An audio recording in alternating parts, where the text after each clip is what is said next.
Alright, I'm making this video in response to the recent events with all the black men being killed by white police officers and like the lack of convictions, and also what happened most recently with the 11 police officers being shot, with 5 being killed by what is now being deemed as a Black Lives Matter terrorist. You know what I mean? With all these things happening, I wanted to make this video because I see a lot of the same perspective on my timeline, and a lot of it is anger and fear, and a lot of it is also images and videos and things like that that further like perpetuate anger and fear. So I wanted to like inject a different concept or a different perspective into what's going on right now, because anger and fear are like the two easiest ways to control and manipulate anybody. Because in the states of anger and fear, first of all, you are literally scientifically at your dumbest point, and you are basically just all action or reaction based, and people, the powers that be, know exactly, they want you in that point because they know exactly how to then steer you and herd you in the way that they want you to go for their own agenda. So if we get caught up in the fear and the anger, we'll be blinded to what's actually going on. So I want to kind of give people a different perspective, because I'm a marketer, and the way I see things is totally different. So when I see things, everything to me is a commercial, because whether you know it or not, everything is a commercial. If it has commercials, it is a commercial. If it has advertisements, you know, all forms of media is a commercial, including social media. Facebook has stockholders. It is not controlled by the people. So if that's the case, then there's an agenda back behind it, because there's money is based on that agenda. So if that's the case, Google, the same thing. We already know that Google is, you know, has already basically deemed that they're not really with the people. You know what I mean? They're more so with the other guys. So all these things that we think are, and they own YouTube, so all these things we think are like free media, they really aren't. They're controlled by a source.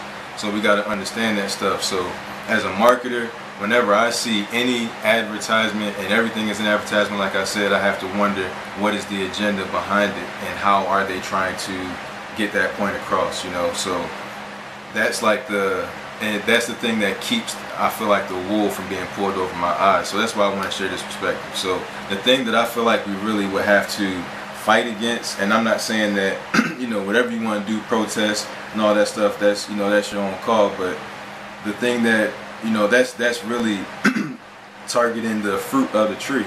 And you can cut the fruit of the tree off and all that stuff, but it's just going to come back next year around the same time. So it's just going to be a cycle still. You got to uproot the tree. So in my opinion, the thing that is the root, because we already know about racism, you know, is bigger than black people not liking white people and white people not liking black people. It's a system of oppression. But the fruit of that is the black people and the white people not liking each other. You know what I mean? So we have to actually look at the root. And in my opinion, the reason that it's so easy for cops to kill black men and for it not to necessarily be an uproar to the world is because of the villainization of the black man, or the demonization of the black man through media, through the commercial that is owned by whatever powers it may be.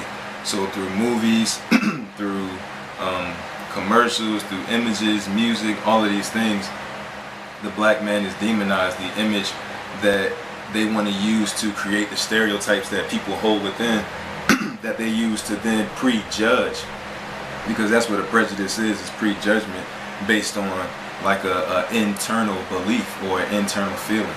So a white person may never actually encounter a black person, but they may encounter black music. And little do we know, we think it's just music, we think it's just TV, but it's actually created to give your subconscious mind an experience. And when you have an emotional stimulus to something that's an illusion, like a play or a movie or a TV show, like when you have an emotional response to that, it means that your body has been tricked into believing that that illusion is reality. That's the beauty, that's the magic of Hollywood. And the word Hollywood, that's the wood that witches' wands were made of. That's what they use to cast their spells. And the spells that they cast are giving you these stereotypes so that they know exactly what you will expect. It's called predictive programming. They know exactly what you'll expect based on the experiences that they made you have. They made your body have these experiences which gave you these prejudgments. For a perfect example would be the movie Arachnophobia.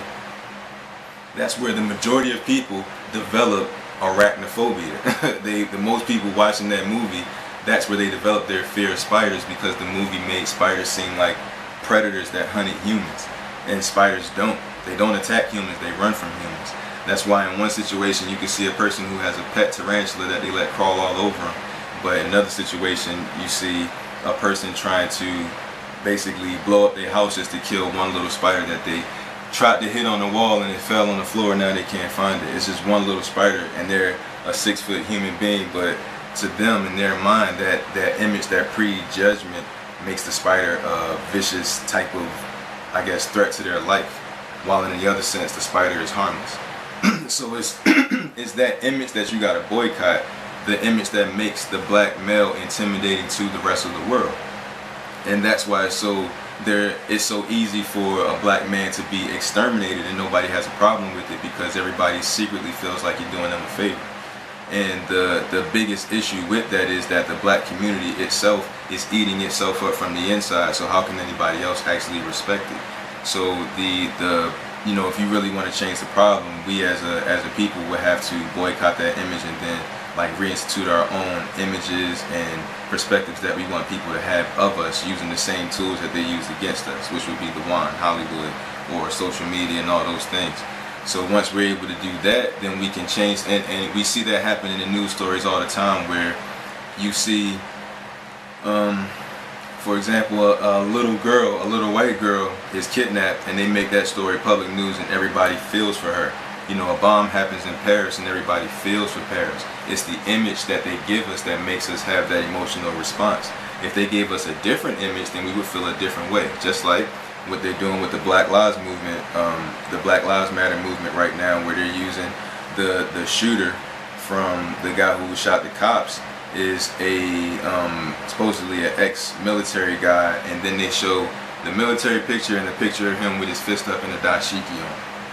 That's the image that they use to represent the shooter, who was a Black Lives Matter member. They're trying to make him seem like this radical militant, basically making Black Lives Matter look like the new resurrected Black Panthers, which they're going to try to label as a terroristic group. So that now they're using this anger and all this fear to get everybody afraid of the black people in that sense, so that they can start to look at us and treat us like terrorists. And we fed right into it, into their trick to make us angry, so that everybody else is now afraid of the angry black people who are now killing cops, not just people, cops with big assault rifles, when we also have this gun agenda thing coming up with people trying to take that. It's cool when white people going in killing a church full of black people, and it's cool when white people going into theaters killing everybody, but when a black person who is a radical Black Lives Matter movement person, you know, the new age Black Panthers, is killing cops with one of those guns, now we got to change the rules.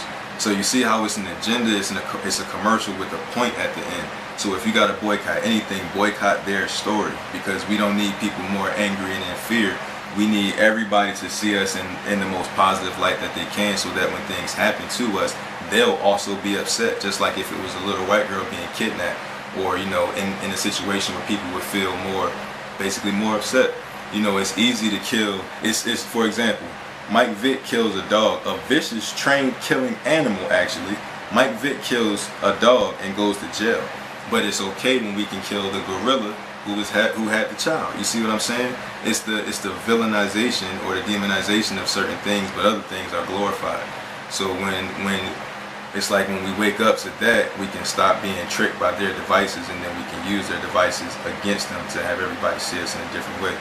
Not to mention, you know, the whole money boycott thing, where just coming to find out that black people spend $9 billion a week, and they say that we're broke. We spend $9 billion a week. That's a crazy amount of power when you think about it, because money is the only thing that really moves anybody. Like, the reason that racism is in place in the first place is to keep people out of power and to use money. That's the reason why it's perpetuated by itself. Because, for example, a movie with a black male role, a black lead role, doesn't do well overseas, so they don't cast black males.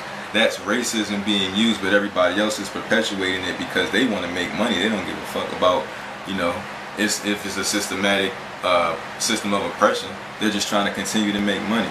So money is a thing that influences anybody. They don't give a fuck about skin color when it comes to their livelihood being changed. That's their way of life being changed. If you can affect that, you know, you can change anything. And we spend $507 billion a year. We rich as a people. We're rich, and we're a minority, and we spend $507 billion a year. We're a small group of people that are actually rich. That's our own economy, $507 billion economy. You know what I mean? But we just got to think about things in a different way. Alright, so I'm going to wrap the video up before my camera shut off or some bullshit like that. You know, interested to hear what y'all perspective is on this. So you can leave a comment or whatever underneath the video. Alright, thanks.